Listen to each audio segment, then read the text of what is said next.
पिछले तासिका में हमने देखा मोहन मालवीय जी ने जो उन्हें एक मंत्र दिया था कि इस देश के द्वार पर एक दाता खड़ा है अपनी खुली थैली लिए, परंतु कमी उन हाथों की है जिसमें वो अपनी भेंट दे सकता। पाठ को आगे बढ़ाते हुए हम लेखक को जो अनुभव आया उसके बारे में पढ़ने जा रहे हैं। लेखक ने किस तरह से नम्रता से एक जो पठान था उसके कोच में, उसके डिब्बे में कैसे प्रवेश पाया। मेल का हर डिब्बा करीब करीब एयर टाइट मतलब बिल्कुल लोगों से खचाखच भरा हुआ। बस खाली था एक डिब्बा, परंतु उसमें चढ़ना शेर की दाढ़ से गोश्त निकालना था। अब शेर की दाढ़ से गोश्त निकालना मतलब शेर को गोश्त पसंद है, शेर गोश्त खाता है और उसके दाढ़ में यदि गोश्त अटका है तो यदि आप उसे निकालने जाओगे तो शेर आपका हाथ भी काट लेगा। इस तरह से मुश्किल काम। स्टेशन के आते ही उसकी बंद खिड़की से एक रोबीले पेशावरी पठान का चेहरा बाहर निकल आया। जैसी रेल खचाखच भरी हुई थी, स्टेशन के आते ही उसकी बंद खिड़की से एक रोबीले पेशावरी पठान का चेहरा बाहर आया। खिड़की के बाहर हम 7 मुसाफिर थे। खान और फौजी इस युग के शेर सांप थे, मतलब बड़े खतरनाक लोग। उन्हें लांघना मतलब उनकी बात को काटना या उन्हें लांघना कठिन क्या असंभव ही था, क्योंकि ये दोनों बड़े खतरनाक थे। यदि इन्हें छेड़ोगे तो आप जिंदा नहीं बच पाओगे उस युग के। ऐसे ये दोनों खतरनाक कौन, फौजी और खान ने मुसाफिरों को देखा और पूरे रौब से कहा, खिड़की नहीं खुलेगा। अब लोग कहने लगे, हम भी जब यात्रा करते हैं तो किसी ने दरवाजा खिड़की बंद की तो हम जोर से बाहर से चिल्लाते, दरवाजा खोलो, खिड़की खोलो, ये क्या तुम्हारे बाप की रेल है क्या, दरवाजा बंद करके बैठे। ऐसे ही लोगों ने आवाज दिया तो पठान ने रोबीले स्वर में क्या कहा, खिड़की नहीं खुलेगा। हम सब ने समझ लिया कि ठीक ही है, यह की खिड़की नहीं खुलेगी तो हम 7 मुसाफिरों में से 5 तो उसी क्षण दूसरे डिब्बे की ओर भाग निकले, क्योंकि उन्होंने देखा अब ये पठान बैठा है और उसने कहा कि खिड़की नहीं खुलेगा तो नहीं खुलेगा, क्योंकि इसके चक्कर में पड़ेंगे तो मार तो खाना ही पड़ेगा और ट्रेन भी छूट जाएगी। इसलिए उन्होंने वहाँ बैठना मुनासिब नहीं समझा और वो क्या हो गए, दूसरे डिब्बे की ओर भाग गए, क्योंकि ये इससे दिमाग लगाना कुछ ठीक बात नहीं है। छठे ने सामने से आते चेकर से शिकायत की। अब हम भी क्या करते हैं, जब कभी हमें समस्या आती है, रेल में कोई जगह झगड़ा होता है तो हम चेकर के पास, जो टिकट चेकिंग करने वाला है उसके पास जाते हैं। वैसे ही सामने से छठे ने, जो 5 तो भाग गए, छठे ने सामने से आते चेकर से शिकायत की, जनाब ये हजरत पूरा डिब्बा घेरे बैठे हैं और हमें चढ़ने नहीं देते। चेकर महोदय ने अपने नए यूनिफॉर्म के रोब में जरा डांट के स्वर में खान से कहा, आप दूसरे मुसाफिरों को चढ़ने से नहीं रोक सकते, खोलिए खिड़की। खान ने सचमुच खिड़की खोल दी और चेकर की ओर देखकर मुस्कुराते हुए कहा, ओ हो, तुम बिठाएगा इसको, बिठाओ। जब गाड़ी चलेगा और हम इसको बाहर फेंकेगा तो तुम बस झंडी हिलाना। इस तरह से पठान ने उस चेकर को जवाब दिया। चेकर तो खिसका ही, चेकर भी डर गया, क्योंकि ये पठान लोगों के उस युग में पठान लोगों के कोई चक्कर में नहीं पड़ता था, उनसे कोई छेड़खानी नहीं करता था। तो चेकर ने वो जवाब सुना कि ये मुसाफिर को बाहर फेंक देगा। चेकर तो खिसका ही। वे मुसाफिर महाशय भी 9-2-11 हो गए। 9-2-11 मतलब वहां से निकल गए, भाग गए। खान ने उन्हें आवाज देकर कहा, ओए कहा जाता है, अभी आओ इधर, हम पूरी सीट देगा। निमंत्रण काफी उदार था, मतलब दिल खोलकर था, परंतु उसे स्वीकार करने की शक्ति उन महाशय में न थी। वे चले तो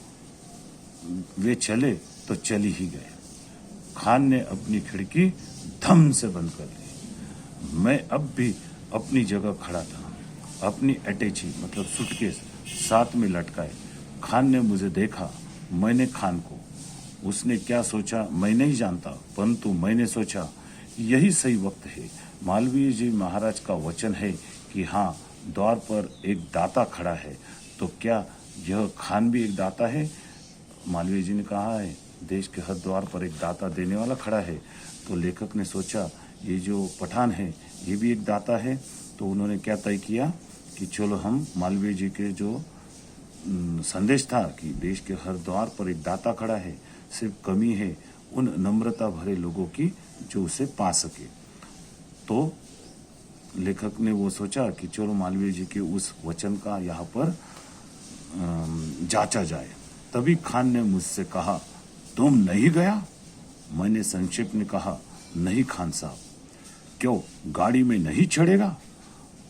चढ़ूंगा अगर आप प्यार से चढ़ाएंगे।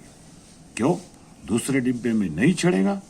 खान साहब। तो लेखक ने बड़ी नम्रता से उत्तर दिया, खान साहब आप एक बहादुर पठान है और बहादुर आदमी का दिल बहुत बड़ा होता है। उसमें ही जगह न मिले तो फिर कहाँ जगह मिलेगी। तो लेखक ने उसे खुश करते हुए नम्रता से कहा, बहादुर आदमी का दिल बहुत बड़ा होता है और उसमें ही जगह नहीं मिली तो फिर कहाँ जगह मिलेगी। तो पठान ने कहा, तुम डरता नहीं, हम तुम्हें नीचे फेंकेगा? तो लेखक ने बड़े नम्रता से जवाब दिया, नहीं खान साहब, बहादुर आदमी के पंजे सख्त होते हैं, मतलब ताकत होती है, पर उनका दिल मुलायम होता है। अगर आप मुझे नीचे नहीं फेंक सकते। आप बड़े दयालु हैं, आप दिखने को रोबीले दिखते हैं। खान ने कुछ सोचा कि तभी गार्ड की सीटी बजी और हरी झंडी हिली। खान ने दरवाजा खोल दिया और मुझे बुलाया। देखो यहाँ पर खान में परिवर्तन हो गया।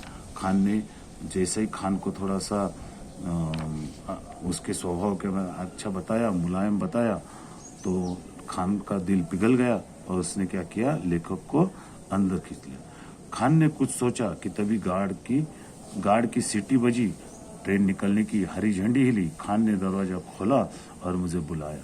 मैं झपट कर दरवाजे पर पहुंचा कि खान ने सहारा देकर मुझे भीतर ले लिया। देखो यहाँ पर पहली विजय यहाँ पर नम्रता से लेखक को मिली। लेखक को डिब्बे में प्रवेश मिल गया। जैसे लेखक डिब्बे में घुस गए और भीतर ले लिया सहारा देकर, और लेखक ने अंदर देखा 18 आदमियों के बैठने लायक उस छोटे से डिब्बे में खान था, उसकी खूबसूरत बीबी थी और 2 बच्चे थे। सबके बिस्तर बिछे थे क्योंकि जगह बहुत सारी उन्होंने वहां पर एक्वायर कर ली थी, जैसे वे पलंग पर ही हो। मैंने खान की बीवी को सलाम किया और खान को धन्यवाद दे दूसरी तरफ बैठ गया। कुछ देर बाद धीरे से खान ने मेरे पास आया और उसने मुझे 2 बहुत बढ़िया सेब दिए। सेब मतलब एप्पल दिए। खाकर मजा आ गया और मैंने सोचा मालवीय जी महाराज का वचन सत्य है कि देश के हर द्वार पर एक दाता खड़ा है अपनी खुली थैली लिए, परंतु कमी उन हाथों की है जिनमें वह अपनी भेंट दे सके। तो पोलाइटनेस से यहाँ पर कुछ भी हासिल कर सकते हैं, यह इस वचन से पता चलता है। सचमुच यह खान जिसे हम 7 मुसाफिरों ने यमदूत मतलब मृत्यु को हरण करने वाला जो व्यक्ति होता है, जो यमदूत कहा जाता है, मृत्यु देने वाला यमदूत या जीता भूत समझा था, एक दाता ही तो था और उसकी प्यार भरी भेंट मेरे हाथों में थी। परंतु मेरी सनक देखिए, सनक मतलब एक तरह से जुनून या कुछ और करने की इच्छा देखी कि मैं अब अपने दाता की कसकर परीक्षा लेने पर तुल गया था। अब लेखक ने और उसकी इंतहा परीक्षा लेने की सोच लिया था, तुला हुआ था। दूसरे स्टेशन पर गाड़ी आकर रुकी तो समय की बात, गाड़ी आकर रुकी तो समय की बात, स्टेशन मेरी तरफ था, क्योंकि प्लेटफॉर्म पर गाड़ी जब रुकती है तो दोनों तरफ से प्लेटफॉर्म आते हैं। इस बार रुकी तो समय की बात, स्टेशन लेखक की तरफ था। खान की तरह मैं खिड़की से बाहर झुक गया। 3 मुसाफिर थे, 2 जवान एक बूढ़ा। बिना खान की तरफ देखे जोर से मैंने क्या किया, लेखक ने कहा, ओ बूढ़े बाबा, खान साहब का डिब्बा है, इन्होंने मुझे मेहरबानी करके बैठने की जगह दे दी है। वह जगह मैं तुम्हें दे दूंगा और खुद खड़ा रहूंगा, तुम भीतर आ जाओ। और बिना क्षण भर रुके मैंने उन दोनों जवानों से कहा, तुम्हारे लिए दरवाजा नहीं खुलेगा, तुम कहीं और चले जाओ, मैं सिर्फ इस बूढ़े व्यक्ति को जगह दूंगा। तो लेखक ने तो खुद पहले प्रवेश पाया ही, और इम्तिहान लेने के लिए उन्होंने उस बूढ़े आदमी को क्या कहा, ये खान साहब का डिब्बा है और खान साहब ने मुझे जगह दी है, मैं जगह तुम्हें दूंगा और मैं खड़ा रहूंगा। और वो 2 जवान लड़कों को उन्होंने वहां से भगा दिया। तुरंत वे दोनों चले गए और मैंने बूढ़े को भीतर ले लिया, अपनी जगह जाकर बैठा दिया। मैं कुछ देर तक तो खिड़की पर झुका रहा और फिर दीवार से लगकर खड़ा ही अपनी पुस्तक पढ़ने लगा। कोई 20 मिनट बाद खान ने पूछा, तुम क्यों खड़ा है मेरे भाई? सरलता से मैंने कहा, खान साहब, आपने मेहरबानी करके जो जगह मुझे दी थी वह मैंने बूढ़े बाबा को दे दी, लेकिन मुझे कोई दिक्कत नहीं, कोई समस्या नहीं है, आप आराम से लेटिए। खान ने बिना अपनी गंभीरता भंग किए, मतलब उसके चेहरे पर जो रोब था उसको बिना खत्म किए क्या कहा, नहीं, तुम भी बैठो। खान को धन्यवाद देकर मैं बैठ गया। दूसरे स्टेशन पर गाड़ी ठहरी तो मैंने एक स्त्री और उसके बालक को अपनी जगह बिठा दिया और खड़ा हो गया। कुछ देर बाद खान की बीबी ने खान के कान में कुछ कहा और खान ने मुझे फिर बिठा दिया। मतलब हर बार स्टेशन आता तो लेखक खुद उठ जाते और किसी मजबूर, लाचार, बूढ़ा हो, औरत हो, उसके बच्चे हो, उनको अपनी जगह पे बिठाना शुरू कर दिया। तो खान की बीबी ने कुछ खान के कान में कहा और खान ने क्या किया, खान ने लेखक को फिर बिठा दिया। अब दोपहर हो गई थी। सोने के लिए करवट लेते लेते खान ने मुझसे कहा, तुम जाएगा तो किसी को बिठाएगा, पर तुम जरूर बैठेगा, हम सोता है। और खान जब सोकर उठा तो हम 12 उस डिब्बे में 12 थे।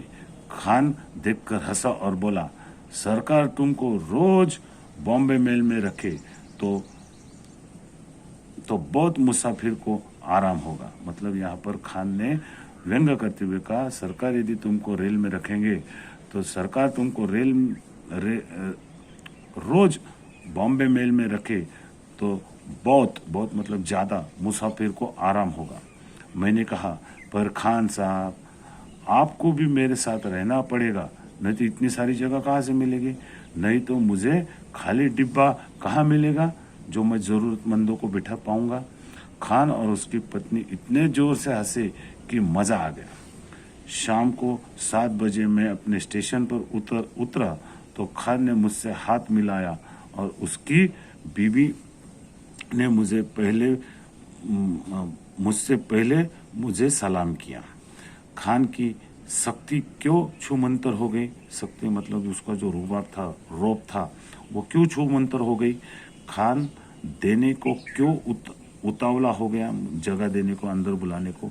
मेरी सफलता का रहस्य क्या था जो खान के डिब्बे में जगह पाई और खुद के साथ साथ उन 11 लोगों को, मतलब लेखक मिलाकर 12 लोग डिब्बे में कैसे बैठ गए। धूप बत्ती दिए सलाई की 3 तीलियों में क्यों न जली, चौथी जलती तीली के छूने से ही क्यों जल उठी। देख रहा हूँ धूप बत्ती झमझम जल रही है और मेरी कोठरी उसकी भीनी सुगंध से भरी है। सोच रहा हूँ यह पहली 3 तीली में जल जाती तो यह बात और बात में छिपी बात मैं कैसे जान पाता।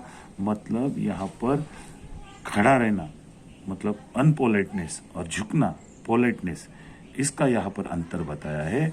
कन्हैया कुमार मिश्र जी ने इस धूप बत्ती बुझी जली से हमें यह संदेश दिया है कि आदमी में यदि नम्रता हो तो वो कुछ भी प्राप्त कर सकता है।